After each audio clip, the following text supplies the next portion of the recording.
figure out long run labor demand, we need to look into the production function. The production function is a function of both labor and capital, and we are going to represent the production function in terms of a isoquant.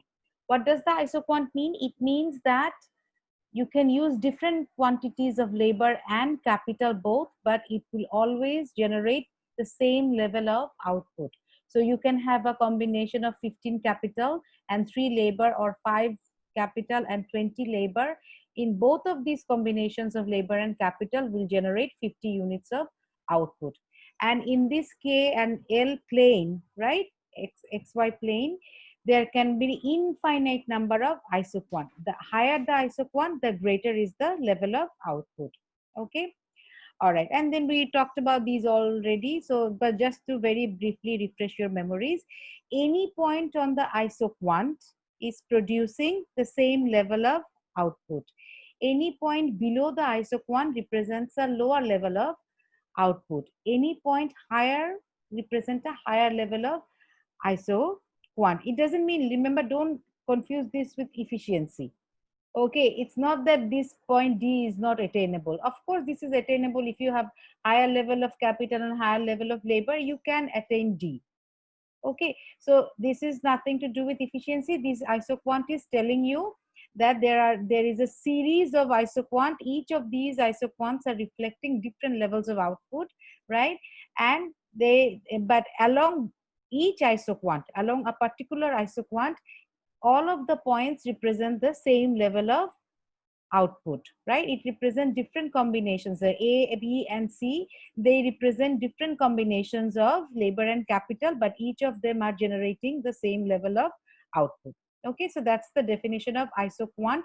That iso means same, quant is quantity. So along the same isoquant, right, output is the same.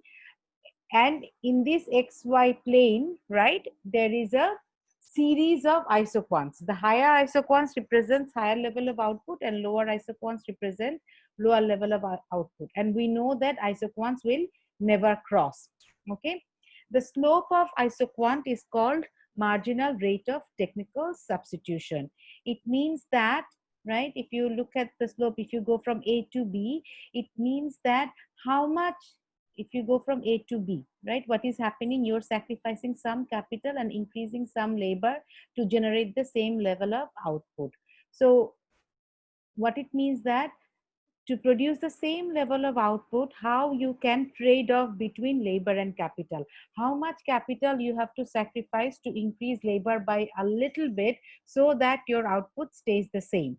So that's the definition of marginal rate of technical substitution. How much additional capital is needed to replace 1 unit of labor holding output constant.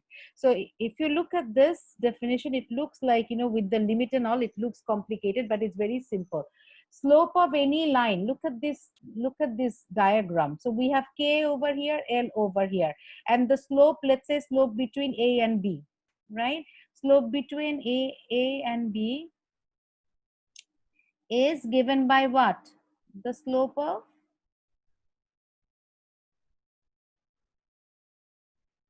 this is the slope, right? This is the slope from point A to point B. If you go draw a tangent, and that the slope of the tangent is going to give you the slope of this isoquant at this particular point A, right? How do you measure that, right? How do you figure this out? Rise by run. Rise by run. So this is basically delta K by delta L. So if you look at this, here. So what is this? This distance, this is delta K and this is delta L, right? So this is delta K by delta L, right? So let me erase my drawings.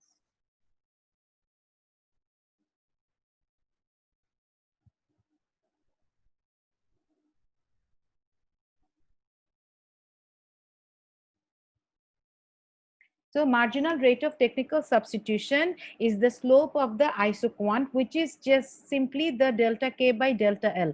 The minus sign is because it's downward sloping, Okay, and what does this limit delta L tends to 0 means? Remember, we said by definition is how much additional amount of capital is needed to replace 1 unit of labor. So this limit delta L is saying that for a marginal increase in labor, how much capital do you have to give up? Okay, holding output at the same constant Q bar. So this limit delta L tends to 0 is looking at the incremental, a small increase in L.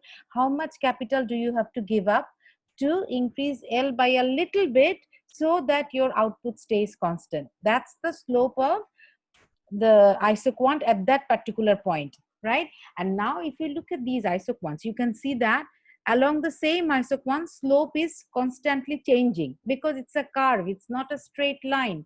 So slope is constantly changing. And you can see that initially it's very steep. So because you have so much capital, look at the amount of capital and look at the amount of labor. So you're happily willing to sacrifice a lot of capital to have a little bit more labor. But when you are at the flatter part of the isoquant, you can see that to increase labor by the same amount, you are not willing to give up capital anymore, right? You are willing to give up less amount because now your capital has diminished. You need a certain amount of capital to produce output, right? So you are not going to have the same level of trade-off. So the slope of the isoquant depends on where you are at the level of labor capital combination you currently have.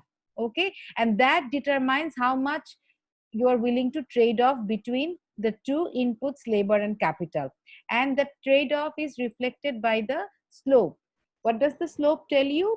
The very fancy name of the slope is marginal rate of technical substitution.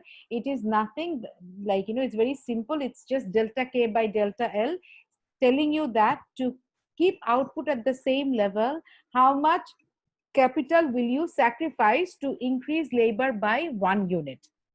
Okay, so this is the slope of your isoquant. Okay, now you can see that like this is a tangent at every point. The slope is, so the slope at this point is the slope of this straight line, this tangency line. Slope of at this point is the slope of this tangent. So again, rise over rhine, right? So delta K by delta L. Similarly like this. So we can see that we start off as very steep and eventually become flatter. Okay, the slope becomes flatter. Why is this happening? This happens because, like, as the level of labor use is increasing, right? So what is going to happen to labor demand? Labor diminishing returns to labor. If you continuously increase labor, the return to labor, the marginal productivity of labor is going to decrease. Okay, so delta L is going to generate less and less output for you.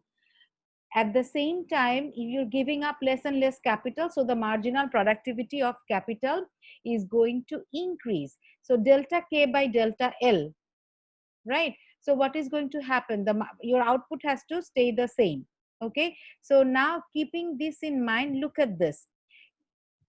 Between 2 points, let's say, like, let's say between this point and this point, or A and B in the other graph, right? If you move from one point to another point, what is happening? Let's go back to this one. This is much easier to understand. If you move from A to B, is there any change in output? No, Professor. No, right? But what is happening? You're giving up, sacrificing this amount of capital to increase labor by this amount. Do you see that? You sacrifice this amount of capital to increase labor by this amount. Okay, let me draw this again. You move from point A to point B, you're on the same isoquant. To move from point A to B, what is happening? You're giving up this amount of capital, right? And you're increasing labor by this amount, this horizontal amount. Okay, clear? Yes, Professor.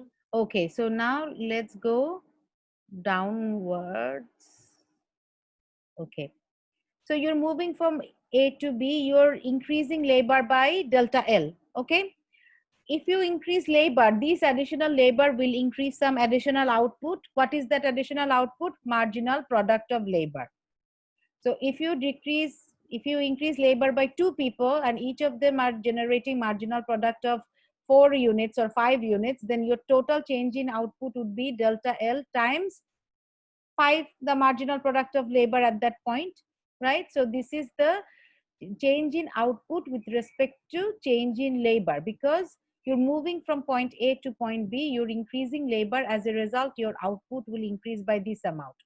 How much your labor has changed and how much each of these labor are contributing. So this is the increase in output because you're increasing labor. And look at this part. This is the delta K. This is you're giving up, right? This is the part that you're giving up. So if you sacrifice this amount of capital, what is the, if you give up capital, then obviously you're giving up raw materials, your output is going to go down, but how much? By the decrease in marginal productivity of that particular unit of capital. So this is the decrease in output because of capital. So this is increase, this is decrease. Together they are equal to the change in Q. But we know that change in Q is 0 because we are in the same isoquant. So output change, there is no change in output. Output is the same. So we have delta L times marginal productivity of labor plus delta K into marginal productivity of capital. So if you cross multiply and rearrange, we have this delta K by delta L is equal to marginal productivity of labor and marginal productivity of capital, holding output constant at the same level Q bar. Okay, so that's why we have these wiggly lines. They are reaching, like, infinitesimal marginal changes, right? We're very small changes. So that's why we have these wiggly lines. Approximately, we are, like, we are reaching to a very minuscule level of changes. Okay, and then we take limits on both sides. So this is equal to this. So basically this is the slope of the isoquant holding Q2 at Q bar, which is equal to the ratio of the marginal productivities. Okay, is this clear how we got this? If you don't understand the limit, that's fine. As long as you understand that this negative sign is because it's downward sloping and the slope of the isoquant is given by delta K by delta L, which is equal to the ratio of the marginal productivities. And how did we achieve this? Because when we move from one point to another point along the isoquant, there is no change in output, but we are increasing labor and decreasing capital. As a result, this is the associated change in output due to increase in labor. This is the associated change in output because of decrease in capital, right? So if we rearrange this, we get the slope of the isoquant at this particular point is equal to the ratio of the marginal productivities of labor by capital. Okay, clear? Yes, this is just simple manipulation. All right? No? Everybody has gone to sleep. No, Professor, it's clear, I guess, for everyone. All right, good. So this is basically, so we know what isoquant is and we know what the slope is. Then we talk about isocost. Since we are talking about long run situation, we can vary both labor and capital. If the cost per unit of labor is W and the cost per unit of capital is C, this W times L is my labor cost and C times K is my capital cost. If you add them together, that is my total cost. WL is my total labor cost, CK is my total capital cost. Together they constitute my total cost. Okay. So now, if this is my equation, we can convert this into this straight line. So what is this? This is for a particular cost, right? This is TC0. So if you have a fixed cost, so if you go over here and say this is TC0, and you can plot this in this graph, right? For TC0, this is the vertical intercept and this is the horizontal intercept.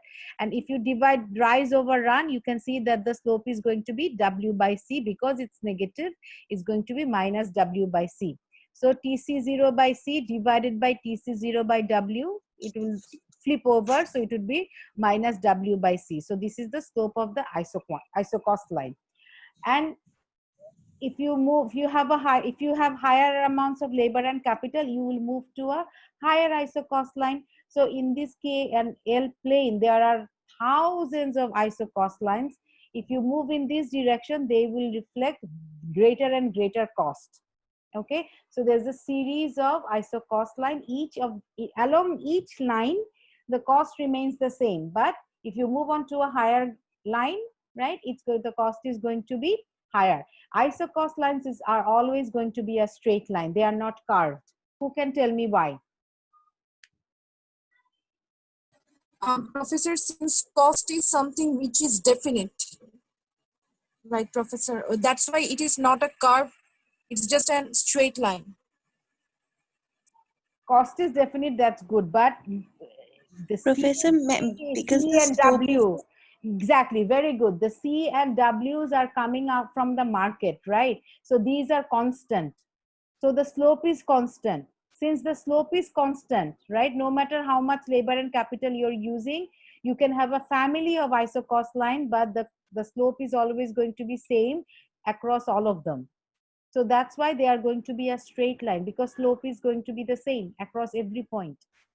Even if you go to a higher iso cost, the slope is going to be the same. If you move on to a lower iso cost, the slope is going to be the same, because the slope is W by C. And it's going to be same for everyone, because W, the unit cost of labor and unit cost of capital, remains the same. Okay, so Anika, you're right, because once you have a constant C, then these become constant, right, for TC0. And once you have a fixed W, for TC0, these become constant also. Okay, so that's why it's going to be a straight line, because the W and C are coming from the market and the individual firm has no control over it. So we have a series of total cost curve. And how do we minimize profit? We do it by minimizing cost. So let's say we want to produce 50 units of output. What is the least cost way of producing it? We find that particular isoquant that gives us the tangency with this isoquant, the lowest possible iso cost that is tangent to this isoquant, because we want even lower cost, but this F1 is not reachable, right? If we want to produce 50, the lowest iso cost we can reach is this one, which is tangent at E.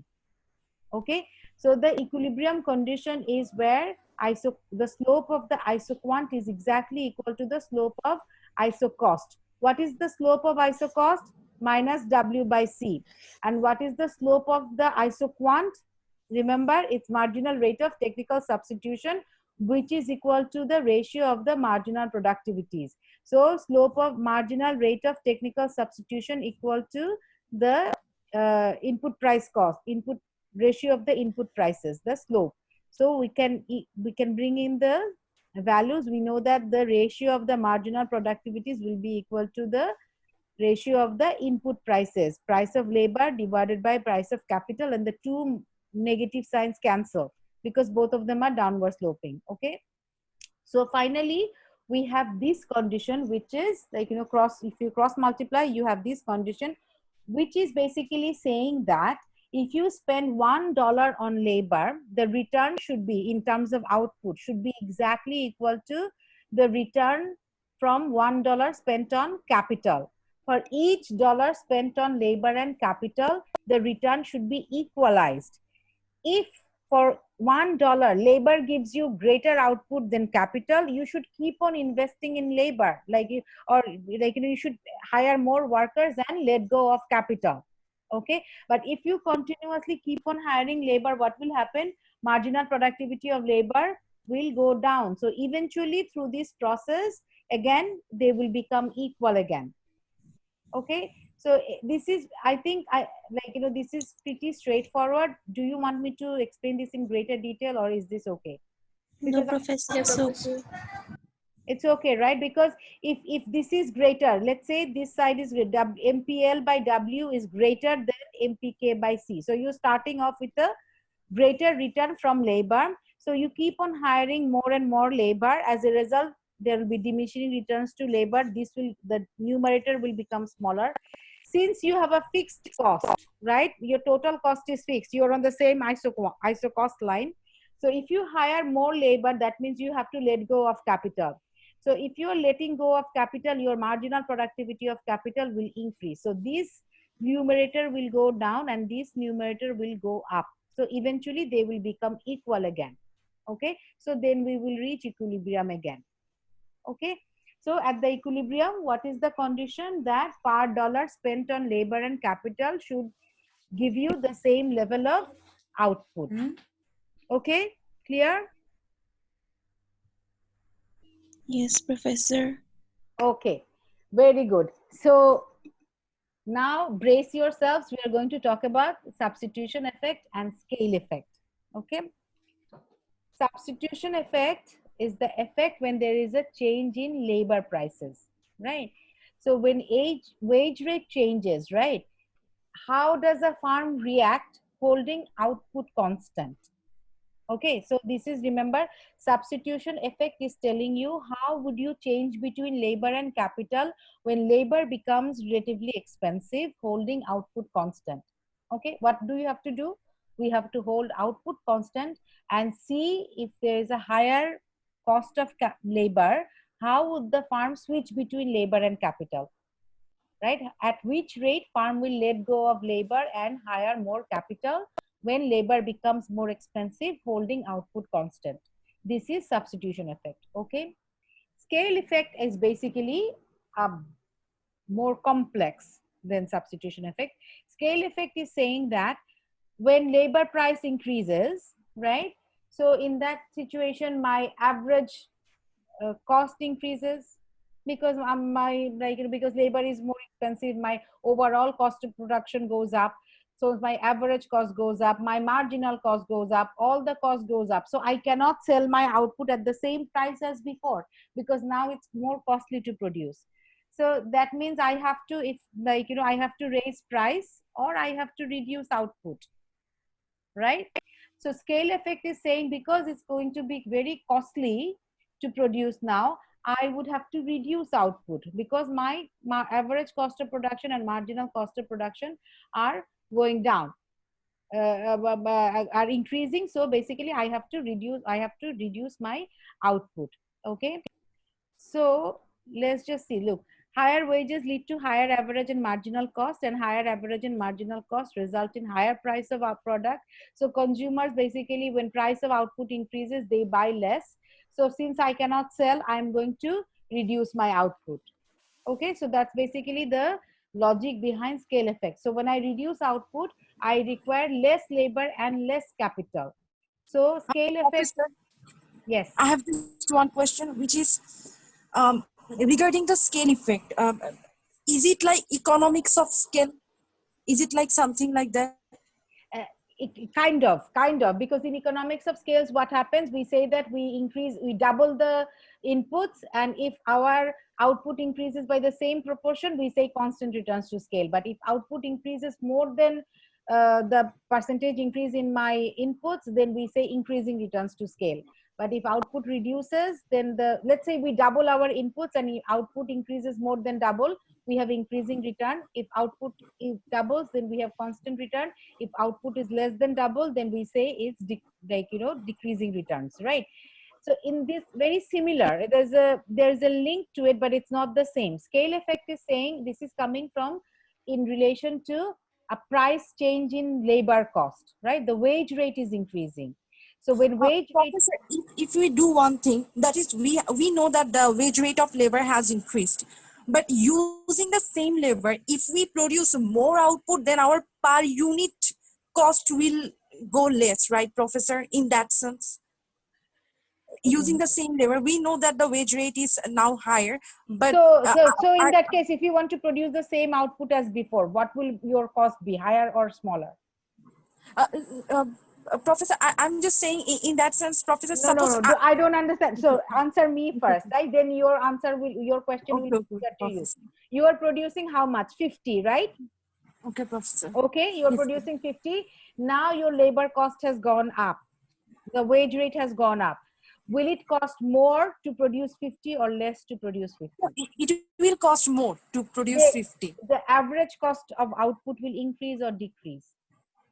The average cost of output will increase. Can you sell output at the same price as before? No, I have to sell in higher prices. When I sell in higher price, what happens to product demand? And then the product demand will go, yes, it will move along the curve Uh, and uh, uh, uh, uh, we'll. uh. You're thinking about product. Let's say you Okay. produce ice cream, Okay. right? You produce ice cream and your labor cost has gone up. So you can, like, you know, if you want to produce the same level of ice cream, right, your cost is going to be higher. Okay. Can you sell your ice cream at the same price as before? No. No, you have to raise price, right? Yes, Professor. If you raise price, people buy more or buy less? Because product demand is Minus. down, buy less. So if they buy less, can you sell 50? No. No, you can't sell 50. So what will you do? Will you produce the same Decrease the amount of, output. you will No, no. you will reduce output, right? If Yes, you Professor. reduce output, do you need the same amount of labor and capital as before or less? No. Less. I need less amount of labor. Excellent. So this is what scale effect is. When labor cost goes up, nothing, capital price is exactly the same, but because labor cost has gone up, your average cost of production increases. As a result, you cannot sell your output without raising the price. And when you raise price, your product demand decreases and you cannot sell. So as a result, you cut on production. As a farm, you cut down production. So you do not need the same amount of labor and capital before. So you reduce your use of labor and capital. So this is scale effect because you're scaling down production. And you Okay, scale down production by reducing both of them. Remember, so the question you asked is related to constant returns to scale and increasing returns to scale, scale of production, right? Scale of economies. So that is again saying that how you increase or decrease both of the inputs at the same proportion or same percentages. The same thing is happening here, is because you're reducing both of them. Substitution effect is saying that no, because labor has relatively become more expensive, I am going to substitute capital for labor. I'm going to let go of labor and substitute labor with capital, holding output constant. That's substitution effect. Scale effect is saying, like, you know, we have to reduce both because I have to produce less and I need to reduce both of them because I don't need both labor and capital. Okay, so there's a distinction between substitution effect and scale effect, is saying that substitution effect is switching between labor and capital. Scale effect is saying that reduce both because I'm scaling down production. Okay, does this make sense? yes, Professor. Everyone? Yes, Professor. Okay, now let's come to this complex diagram. I think instead of this one, let's go to the PowerPoint. This is going to help you better. Okay.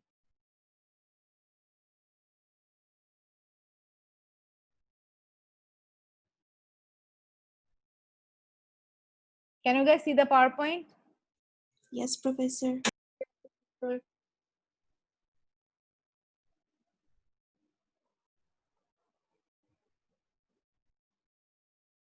All right.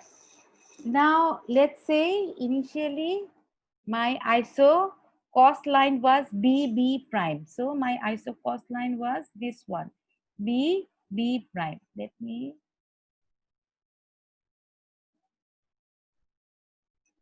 So this one, right? This was my ISO cost line, B prime, this one. Okay. And my isoquant, which was producing Q level of output, was tangent with this isoquant as Z. So I was employing LZ amount of labor and this amount of capital. Okay. Now the wage rate has gone up. Okay. So remember the slope of the isoquant, this isocost line was W by C. Now, without any change in C, W has increased. So will your curve become, isocost line become steeper or flatter? W by C, W has increased. It will It will become big. be steep. It will become steeper. Very good, because the number is bigger, right? So it will become steeper. So the slope is going to increase, right? Because, so in that situation, the slope becomes this. So E prime becomes the new the slope of the new isocost line. Okay, and the old isoquant, it becomes tangent to the new isocost line at z prime. Okay, so what is happening in this situation? I am reducing my labor use from LZ to LZ prime, right, and increasing capital by this much. You can see that my capital use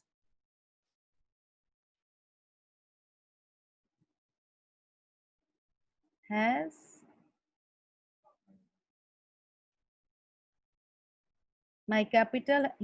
increased by this much, and my labor use has been reduced by this much. So what is happening?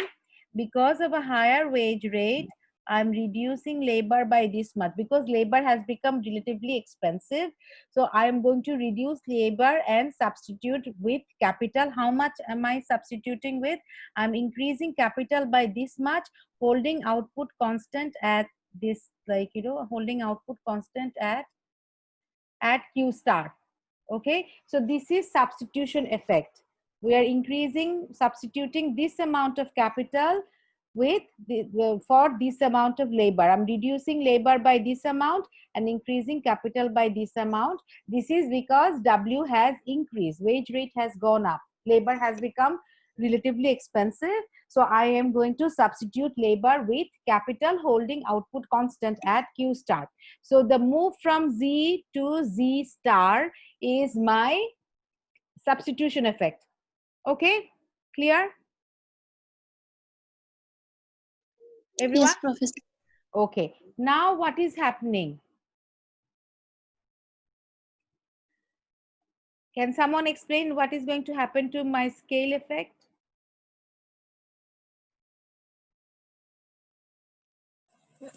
I think the quantity, since the quantity is same, it is following the isoquant thing, so output is okay, but there will be just change in the variation in the labor and capital. No, Anika, think you answered it for me in the first time, so you are contradicting yourself right now. So think, what did we just say? The move from Z to Z prime is holding output constant at Q star, and we are reacting as a firm. We are reacting by reducing labor from LZ to LZ prime, because labor has become expensive.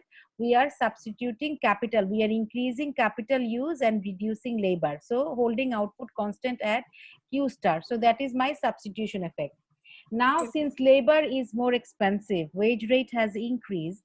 So what will happen to my total cost of production if I stick to Q star amount of output?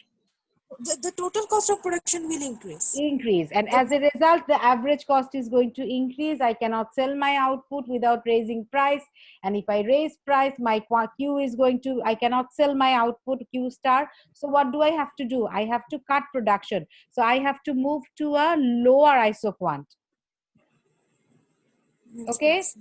I have to move to a lower isoquant, which is Q double star, but which is going to be my isocost line. Remember, the slope is going to be this darker isocost, because this is the new market rate, right? This is the new W wage rate, new W divided by the old C, right? So what is the slope of the old isocost line? W by C. And what is the slope of this isocost line? Is W prime by C. So now I have gone to a lower isoquant because of scale effect. So then where is my equilibrium? Then I have to find the lowest possible isocost with this slope, with the slope of this darker line, right? So that it's tangent at Z double prime. So the Z double prime is my final equilibrium. So what is happening? I am moving from LZ to LZ double prime because I am cutting more labor. At the same time, I'm also cutting capital from Z. So Z to Z double prime. So we can see that finally I am reducing both labor and capital. So the move from LZ to LZ prime is my substitution effect, and the move from LZ prime to LZ double prime is my scale effect in terms of labor. For capital, I was here, And now what is happening? I see that my capital use actually increased a little bit. Okay, in the final equilibrium. But for substitution effect, I can see that when I reduce my labor, I increase my capital by a whole lot. But my scale effect is saying that in the final situation, my capital use, even though it increased by a little bit, both labor and capital have basically, from this point, the intermediate equilibrium, it actually went down. So in the final situation, final move is from Z to Z double prime. We are breaking it down between substitution effect and scale effect. In the final one, we see that capital use increased a little bit, but labor drastically declined because of a higher wage rate. Okay, and the move from LZ to LZ prime, because this is associated with wage increase. So substitution effect is saying that you're reducing labor from this point to this point because of substitution effect, and scale effect is saying that you're reducing labor from this point to this point because of scale effect.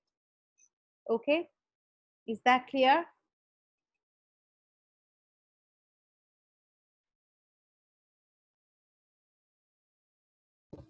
Professor, can you repeat it again?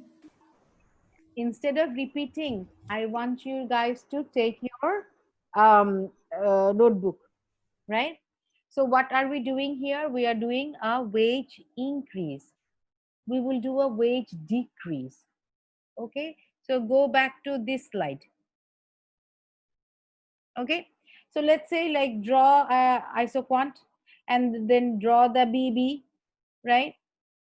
And make it steeper. So let's say this is your initial equilibrium. Okay, now let's say your wage rate has gone down. So what will happen to slope of your isocost? Is it going to be flatter or steeper? Flatter? Flatter, very good. So you will move from this point to this point. Since wage has gone down, you will employ more labor and reduce capital, right? Can everyone draw from Z prime to Z, Z prime to Z? This is your substitution effect. Okay, clear?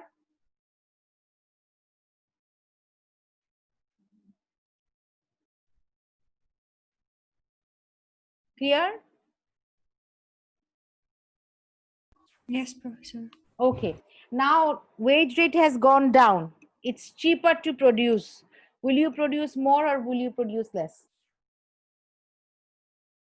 We will produce more. You will produce more. If you produce more, that means you are going to move to a higher isoquant, right? Yes, Professor. If you move to a higher isoquant and the slope is, the isocost is going to be the slope of BB prime, right? Will it be to the right of Z or to the left of Z? This point. This is the middle point. Right. Very good. Right. Of Z. Excellent.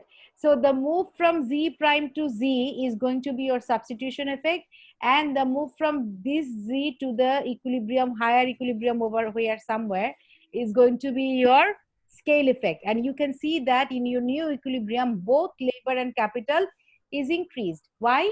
Because now you're producing more. Okay, does it make sense? Can everyone draw this?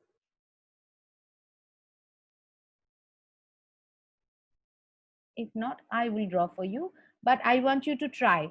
Okay, can you guys try? Or you just direct me. I will keep drawing and you tell me what to do. So let's say this is, I'm not going to draw the isoquants. Okay, I'm just going to give you the points.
All right. Now tell me, what did I do? What happened here? Our initial equilibrium was at A. And how much labor were we using? The red line. L1. Okay. All right. And then how much labor are we using here at B? And at C is L3. And this is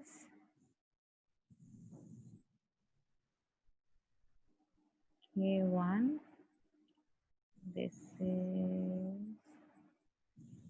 K2. And this is K3. All right. Now tell me what happened. We were at equilibrium at A. I didn't draw the isoquants, okay? Because it's going to be too complicated to draw them. But remember that A and B are on the same isoquant. I'm going to write all of these down.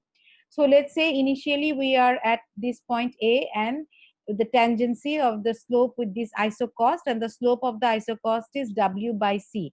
Where did this W by C come from? These are from the market. It's constant, right? So the equilibrium condition is the slope of this isoquant is the tangent to the slope of the isocost. So this is my equilibrium. And how much labor am I employing? L1 amount of labor and K1 amount of capital. Now what happened is the wage rate went down. Okay, now it's cheaper. So if this, what will happen to the slope? It will We are become hiring more labor, and the capital is we are the capital is decreasing, and since the wage is low right now, so we are hiring more labor. very good. So what is happening? What will happen to the slope of the isocost line? W prime by C will be flatter than W by C because this is smaller. W prime is smaller, right? So it's going to be flatter. And in that situation, what is happening? A and B are on the same, A and B are on the same isoquant. Okay, so imagine, like, if you are very good at this, like, imagine that this is they're on the same isoquant. A and B are on the same isoquant. Okay, and this is a higher, I'm terrible at this. Okay, so this is Q1.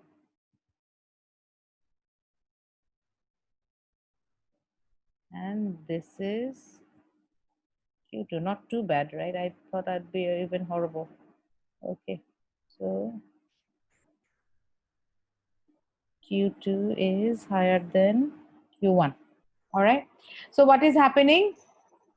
We were at this tangency and labor cost became like lower. So the wage rate dropped. As a result, labor is relatively cheaper. So what will the farm do? Farm will employ the cheaper input, right? It is increasing labor from L1 to L2, right? And reducing capital from K1 to K2, staying on the same isoquant Q1. So moving from point A to point B, because this is the new tangency with the new isocost. Look at the red isocost line. So the tangency is happening at point B. All right. So the farm is, so this is the move from L1 to L2 is the substitution effect. The farm is reducing capital by K1 to K2 and increasing labor by L1 to L2. Because capital is relatively expensive, the farm is reducing capital and increasing labor. Now, because labor cost has gone down, it's cheaper to produce output now. and I can sell in a lower cost in the market. So my demand for my product increases. So I should produce more. If I produce more, I need both labor and capital. But remember, my factor cost is W prime by C. This is constant because this is a new price ratio. So then I move on to a higher isoquant Q2, but it has to be tangent to this new iso cost line with the same slope as the new this one, right? The slope has to be the same. So I move on to a higher isoquant, and the move from B to C, right? I'm hiring more labor, right? And moving from capital from K2 to K3 because I'm increasing output, right? So I need more output labor as well. So this move from B to C is my scale effect. So let me write down. So this is substitution effect. The blue arrow is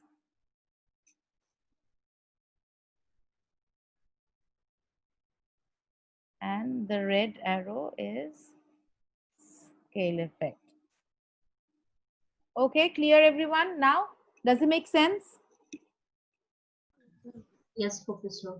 All right. So what are the possibilities now? I have labor price, like, we did it over here. Labor price going down, going up, and we did it in the whiteboard, labor price.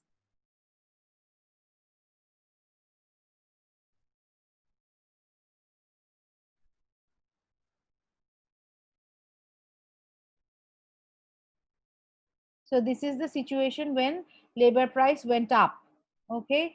And this is the situation when labor price went down, okay?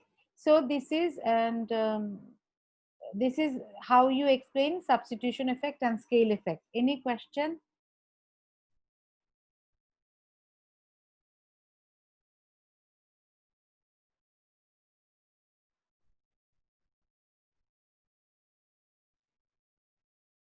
No? All right. So I want you to do me a favor. Is I want you to so this is what we did in terms of labor.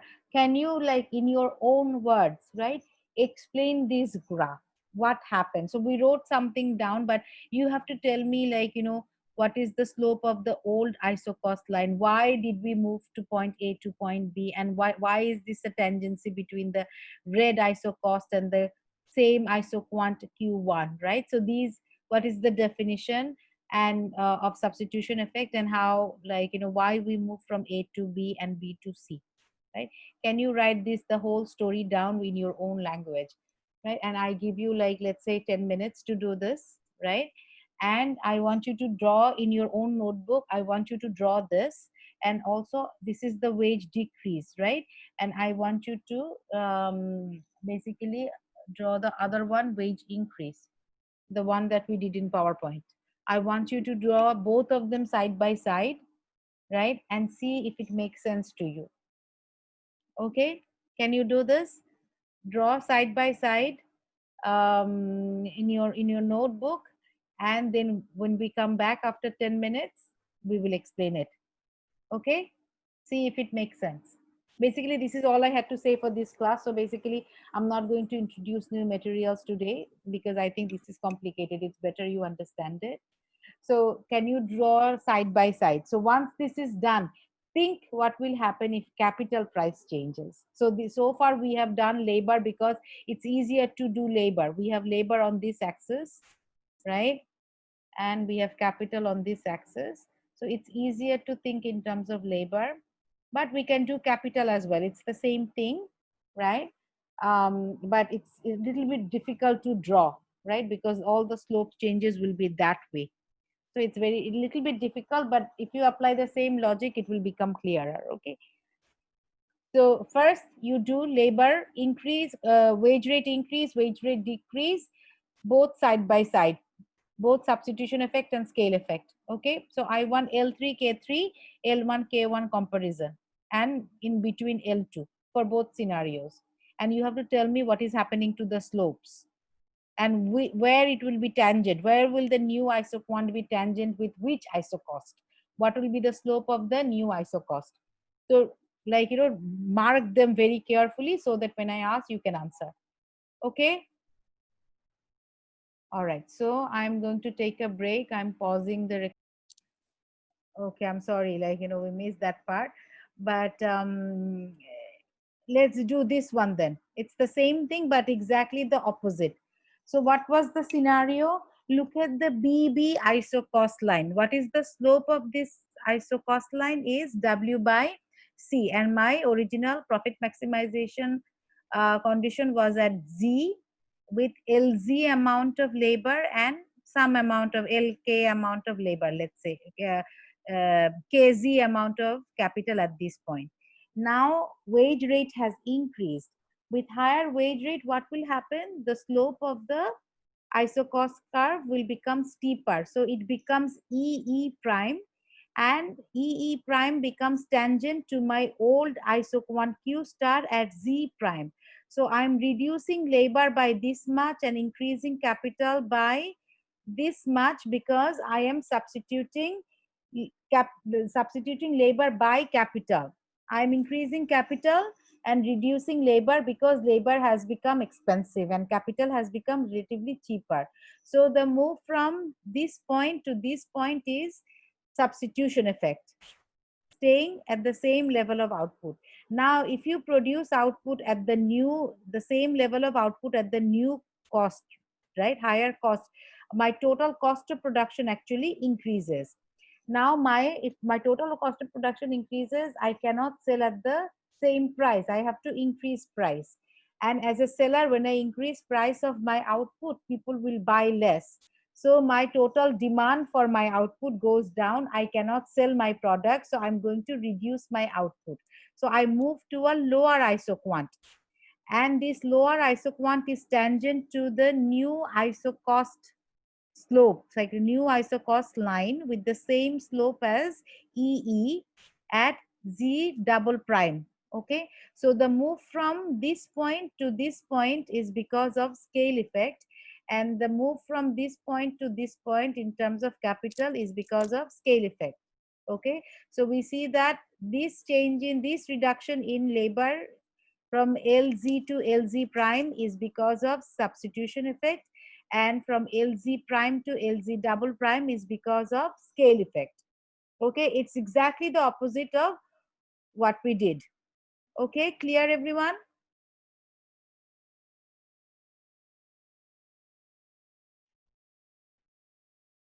Okay, so now what I want you to do is, I want you to think in terms of capital. You don't have to do it right now, but I want you to take the time and think what will happen if capital price decreases.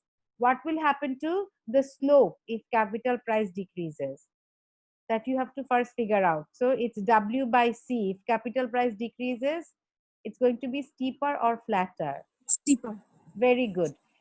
From which angle steeper? Remember, now it's capital, so you have to make it steeper from Capital's point of view. what? That means Exactly. Very good, Anika. So you have to think in terms of this capital axis, so the y axis. Okay, steeper from that angle. All right, so now you have to think from this angle and see how you will make this curve steeper, and then stay on the same isoquant. That would be your substitution effect. And then if capital price is like, going down, that means you have to have a move on to a higher isoquant, and using the same steeper isocost slope. Okay, where will your tangency be? You don't have to draw the isoquants, just think in terms of the point where your tangency be. Just identify A, B, and C, right? That would be good enough. Okay, if you can do, like, if you can just think in your head and plot the points, that's good enough, right? Or just think logically what will happen because of substitution effect, what will happen, and because of scale effect, what will happen, and ultimately what will happen. Okay, so I want you to think about these two problems. All right. Okay. Okay. So now let me close this. Let me close. Did I save this? I think I did.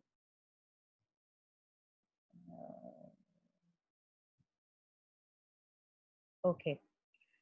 Um, the next chapter is on elasticities. Okay, I'm not going to, like, I know it's like, substitution effects, scale effects, students for some reason don't like it as much, right, because of the complex nature of the graph, but it's actually pretty simple.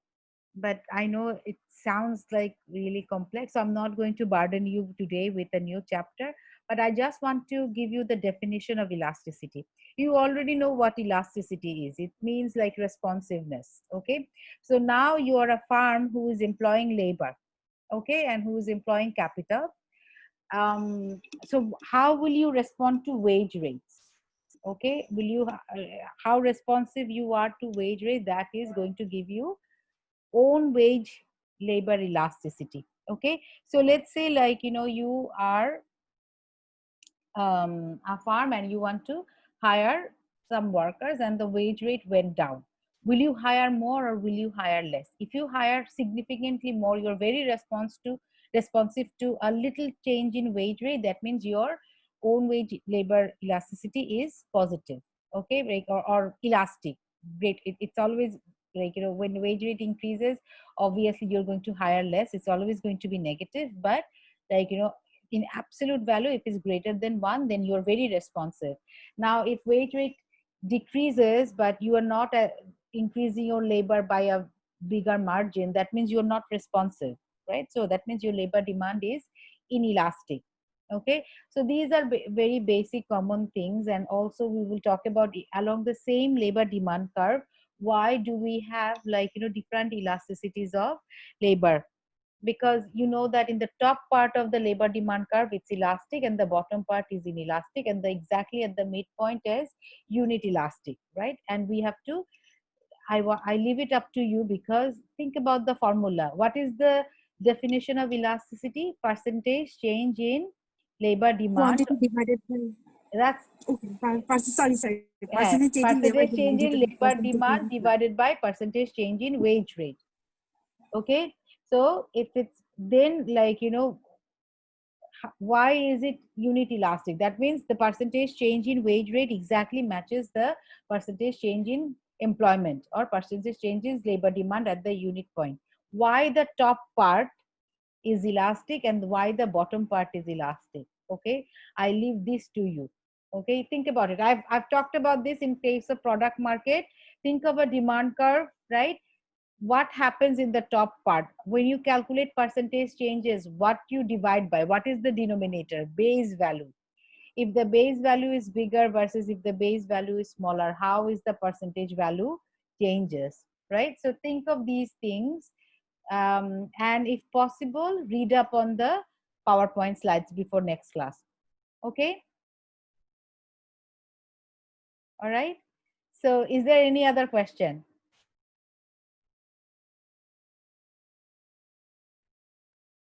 We missed one class. We will make this class up, like, after the fall break, and there will be another exam after the fall break. Okay, so we will try to see as much as we can cover, and then when we come back from the fall break we will have our second exam. Okay, so that's basically the plan. And so our fall break, we will have all of November, there is no break. First week of December, I think after first week of December our class ends. So we will have basically 1 month and 3 weeks. That means about 8 plus 6, 14 classes, 14 or 15 classes is more than enough. Okay, so we are in pretty good shape in terms of, like, how we are progressing. um, and in our next class we will do some practice problems for this chapter. Try to find, like, the optimal labor in the long run and all. Okay, so we will do a profit maximization problem in the long run profit maximization problem for the farm, in terms of identifying the long run labor demand and long run capital demand. Okay, so we will do this in our next class. Okay, any other question? No? All right, so then let's call it a night for today, and you guys have a good night, and I will see you Sunday. All right, bye bye. Okay, Professor. Take care. You too. Bye. My professor.